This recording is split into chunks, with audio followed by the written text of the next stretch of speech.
Hey yo l'équipe, ravi de nous retrouver aujourd'hui pour cette nouvelle vidéo, et comme vous le voyez à l'image, j'ai reçu quelques nouveautés. Oui, un abonné complètement fou, ou plutôt au grand cœur, hein, si je puis dire, parce que c'est pas la première fois qu'il m'offre justement des espèces de fourmis dont il ne souhaite plus, ou tout simplement qu'il souhaite m'offrir, et enfin il est tout simplement fou, bref, regardez.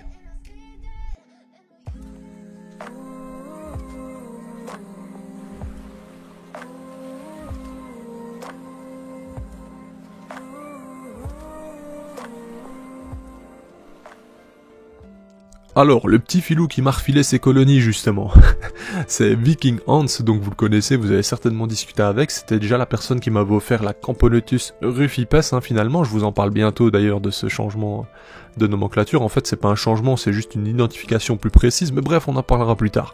Donc un grand merci à Viking Hans hein, pour donner son nom, enfin son pseudo on va dire sur le net, et en tout cas petit clin d'œil également à Pascal Noé, que j'ai rencontré en Thomons il y a pas longtemps. On discutait justement d'une de ces colonies qui était donc des Polyrachis dive, comme vous l'avez vu à l'image, hein, c'est cette espèce, donc Polyrachis ou Polyrachis, bref dites comme vous le souhaitez, au final je pense que c'est Polyrachis, mais bon, vous m'avez compris, et on en parlait, on se disait, enfin il me parlait justement de la colonie qu'il avait avant, il voyait un peu si ça intéressait les gens et tout, et moi je lui avais dit que actuellement avec le nombre d'espèces que j'ai déjà, ça m'intéressait pas parce que je préférais tomber sur une espèce un peu plus mythique encore, genre je sais pas moi, bref vous avez compris, Biamata, ce genre d'espèces, il y a Nisventris, des Polyrachis qui sont vraiment plus stylés encore, à mon sens, hein, à mes goûts bien entendu, et que donc pour l'instant ça ne m'intéressait pas.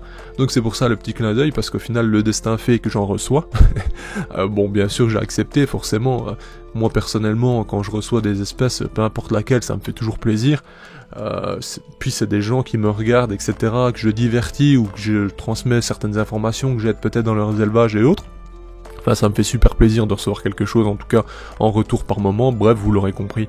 Mais du coup, ce petit clin d'œil me fait rire, parce que justement, il y a moins d'un mois d'ici, je lui dis que ça m'intéresse pas, et au final, j'en ai, quoi. Donc s'il tombe sur cette vidéo, il va se dire, mais qu'est-ce qu'il raconte, lui? Enfin bref, il va peut-être se dire, mais il se fout de ma poire, ou... Mais non, pas du tout, en fait, c'est juste un cadeau, du coup. Enfin voilà. Du coup, cette espèce qui est vraiment magnifique, hein, quand on se permet de la regarder avec une très bonne luminosité et surtout de plus proche, on se rend compte que franchement c'est canon quoi. Faut dire ce qui est, c'est vraiment canon. Et ça change un peu de nos Camponotus, Lasius, etc. C'est clairement différent. Déjà vous remarquerez justement ces sortes d'épines hein, qui sont sur le thorax et juste un peu en dessous. C'est juste incroyable ce style en soi, cette petite boule qui leur sert de gastre également, toute brillante, enfin je trouve ça trop mignon au final. Alors c'est une espèce essentiellement arboricole, Polyrachis dive, donc ici vous voyez il y a une souche, enfin il y a une partie de bois qui est directement posée sur un substrat. Ma foi je pense que ça fonctionne bien, cependant vous allez voir je vais devoir changer la boîte parce que effectivement il m'a prévenu, c'est une boîte qui en acrylique qui s'écarte avec le temps, c'est des boîtes qu'on peut retrouver sur AliExpress, qu'on retrouve également en France chez un vendeur, hein, vous voyez un peu l'idée. Oui, je vous apprends rien, avec la chaleur ça bouge hein, l'acrylique, et si ce n'est pas fixé, à part uniquement par des fixations en sorte de rond, vous voyez, en plastique quoi, oui, ça se déforme et c'est un peu délicat, donc forcément elles peuvent s'échapper.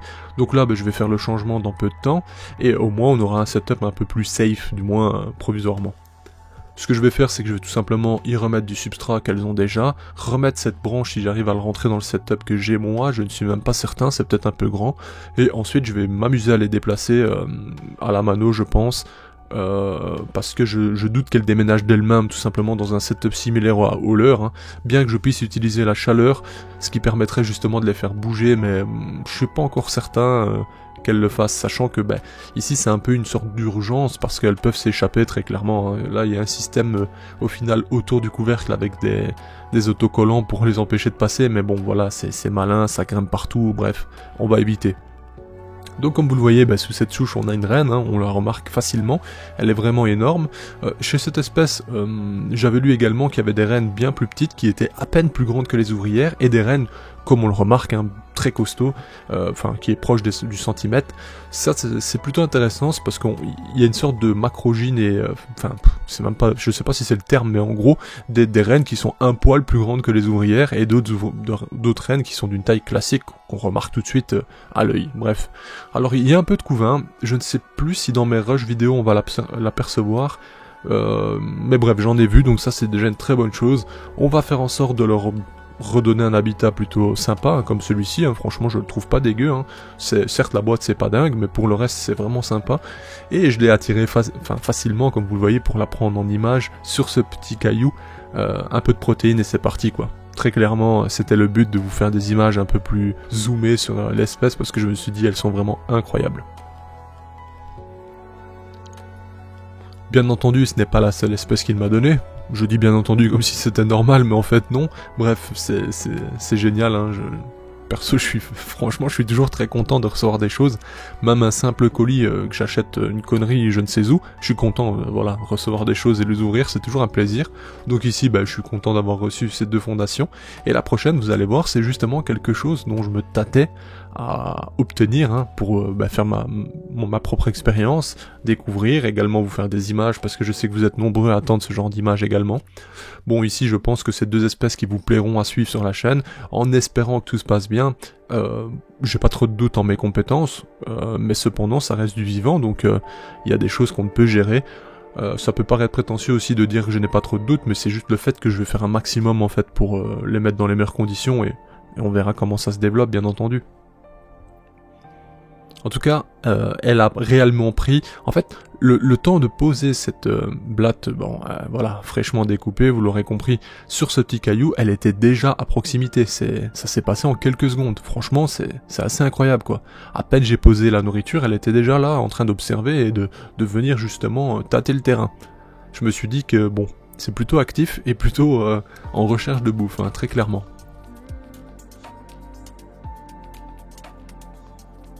Au final, pour une espèce que je ne souhaitais pas, je suis agréablement surpris de découvrir l'espèce, parce que, comme je vous le dis, hein, c'est une pilosité qui fait qu'on a une brillance complètement folle, et puis ça change du commun, quoi. Je n'avais pas encore ce genre d'espèce. Bien entendu, j'ai eu une mésaventure, si vous vous rappelez, avec une Polyrhachis armata.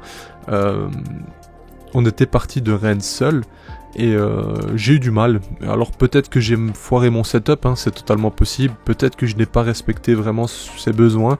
En entendant, ça a forcément compliqué le développement.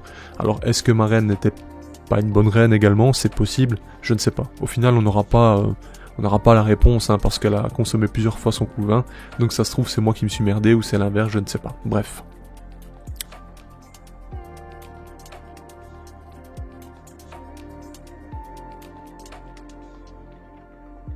C'est assez explorateur, je trouve. Alors ce n'est pas tout le temps le cas, bon ici vous voyez, hein, après 3 secondes elle était déjà en train de s'échapper, mais je trouve que à peine il y a de l'activité dans l'aire de chasse, et tout de suite elle vient de prendre l'info. Là j'ai à peine chipoté 3 secondes, j'ai mis un peu de nourriture, et il y en avait déjà une dizaine qui étaient en train de fourrager, et surtout voir ce qui se passait, quoi. Donc ça je trouve ça intéressant, franchement. Mis à part ça, juste avant, aucune activité dans l'aire de chasse. Bref, ici vous voyez, hein, plus en détail ce que je vous disais au début de la vidéo, ça s'écarte, hein, ça se dilate avec le temps et ça se rétracte par endroits même, et comme vous le voyez, elles savent très bien où sont les issues, et donc par conséquent, faut faire attention.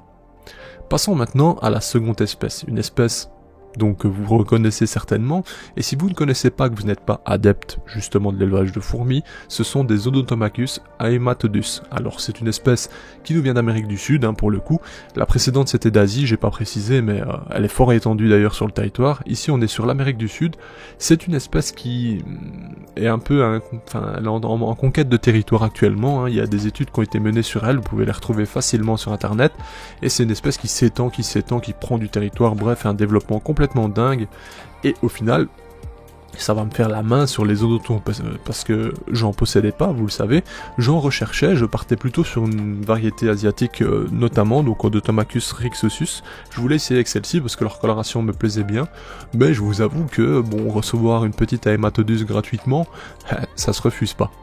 Alors, ce qui se passe, c'est que je vais vous montrer une espèce qui est plus disposés à chasser, hein, non pas des Messor barbarus, parce que c'est clairement pas des espèces pour la chasse, tandis que celles-ci, elles vont clairement s'alimenter en chassant sans problème, voire en chassant d'autres fourmis. Bon bref, vous aurez compris, c'est une espèce bien plus active et bien plus énervée que le 3/4 des espèces que j'ai à la maison.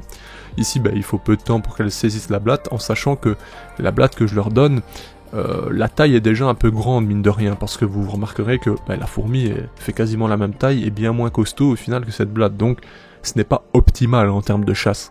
Mais vous remarquerez que pourtant elle la saisit directement et elle l'empêche de se déplacer, bien que vous allez voir ça va se corser un peu. Bien sûr, ce que je vous conseille, c'est de ne pas reproduire ça quand vous avez une petite fondation. Alors pourquoi je le fais alors que derrière je vous dis de pas le faire? C'est tout simplement pour les images et pour vous montrer. Mais ici, vous voyez que cette fourmi lutte avec cette blatte qui est donc un peu trop grande et que par conséquent, celle-ci pourrait s'épuiser par la suite et voire en mourir. Alors ici, ça ne sera pas le cas, rassurez-vous, parce qu'elle l'a piqué et bien entendu, ça va agir. Il y a d'autres ouvrières à disposition qui s'en ont occupées par la suite. Mais dans tous les cas, attendez un peu que vos colonies grandissent avant de faire ce genre de test. C'est plus sécuritaire, je dirais.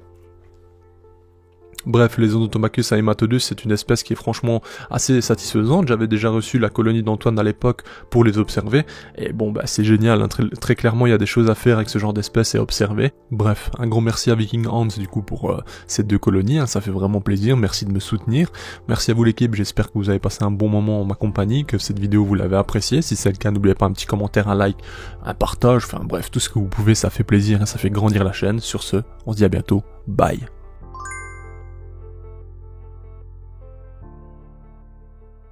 Hey, si toi aussi tu as apprécié la vidéo, n'oublie pas de t'abonner, de laisser un like, voire un commentaire, ou même de nous suivre sur les réseaux. Merci et à bientôt l'équipe.